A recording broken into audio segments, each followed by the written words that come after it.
एक generally question किया जाता है और बार बार गूगल से भी पूछ लेते हैं, क्या मेरा मोटापा मेरे को इनफर्टाइल कर रहा है, क्या मेरी कंसीव करने की पावर मेरा मोटापा कर रहा है। तो ये सारी चीज़ें अगर आप गूगल से पूछ रहे हो या अपने आसपास के किसी भी रैंडम चलते फिरते या डाइटिशियन से पूछ रहे हो, तो मेरे हिसाब से वहाँ पर वो जस्टिफिकेशन नहीं है मेरे हिसाब से। क्योंकि पहले आपको सबसे पहले चेक करना चाहिए आप वेट गेन कर रहे हो तो किस रीज़न से कर रहे हो। अब वो थायराइड है, हो सकता है थायराइड की वजह से गेन कर रहे हो तो वो दिक्कत दे सकता है। आपकी ओवर ईटिंग हैबिट है उसकी वजह से गेन कर रहे हो तो वो कोई दिक्कत नहीं है। एज सच इनफर्टिलिटी पे कोई इतना मेजर चीज़ें देखने को नहीं मिलती। इसके साथ आपका जो वेट है वो आपके हार्मोनल चेंजेस होने की वजह से दिक्कत दे रहा है तो वो एक अलग इशू आ जाता है, वहाँ पर अलग डिस्टर्बेंस देखने को मिल जाती है एज इन हमारे फर्टिलिटी जैसी प्रॉब्लम्स में।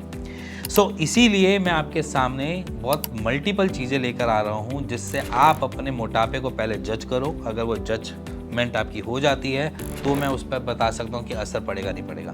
जैसे अगर नॉर्मल हम मोटे हो रहे हैं सिर्फ ओवर ईटिंग होने से, हम हमेशा मंचिंग करते रहते हैं, खाते पीते रहते हैं, दिन में 4-4-5 बारी मील हो जाते हैं, उसके साथ भी अलग अलग हम खाना खा लेते हैं, तो अगर आप ऐसी लाइफस्टाइल में हो तो वहाँ पर हम कम देखते हैं कि पेशेंट इनफर्टाइल होता है। क्योंकि उनका अंदर का प्रोसेस मैकेनिज्म सब सही चल रहा होता है, उनको स्टूल सही आ रही होती है, वेट गेन करने के कोई ऐसे चीज़ें जो हैं वो सिर्फ और सिर्फ ओवर ईटिंग होती है, तो वहाँ पर हम कम देखते हैं कि ये प्रॉब्लम्स आती है। बट बहुत सारे लोग कह देते हैं कि आपकी ओवरवेट आपकी इनफर्टिलिटी का एक रीज़न बन जाता है, बट ऐसा नहीं देखा जाता।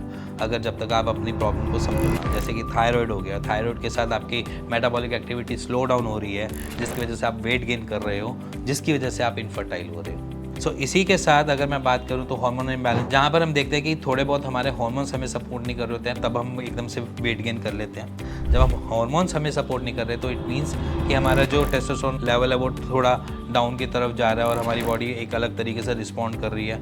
उस टाइम पे आपको ये लगेगा मैं चिड़चिड़ा भी हो रहा हूँ, छोटी छोटी बातों पे मेरे को भी रोना आ रहा है, ऐसा अगर आपको महसूस हो रहा है, और बहुत जल्दी जल्दी बातों पे झगड़ा और ये सारी चीज़ें आ जाती हैं, बेवजह की बातों पे आप गुस्सा भी कर रहे हो, तो दैट मीन्स कि वो एक रीज़न हो सकता है आपकी इनफर्टिलिटी का। इसी के साथ और फर्दर बात करूँ तो इनफर्टिलिटी और मोटापे से ऐसा नहीं है कि हर मोटा बंदा इनफर्टाइल है, ये भी याद रखना। ऐसा बिल्कुल नहीं है कि मोटा बंदा बच्चे पैदा नहीं कर सकता। अगर आप नॉर्मल हो, आपकी चीज़ें सारी मैकेनिज़्म आपका अंदर का सब कुछ परफेक्टली फाइन चल रहा है तो कोई भी दिक्कत नहीं है। बट अगर आपका मैकेनिज़्म अंदर का गलत चल रहा है और एकदम से आप वेट गेन कर रहे हो, वो आपको ट्रबल दे सकता है। तो उससे पहले सबसे पहले सेल्फ टेस्ट करो कि करना क्या है, किस वजह से हो रहा है, मोटे हम एकदम से क्यों हो रहे हैं। पहले उन सारी चीज़ों को जान लेंगे फिर उसके बाद उस पर एक्शन लेंगे। सो डरना नहीं है, घबराना नहीं है और परेशान नहीं होना।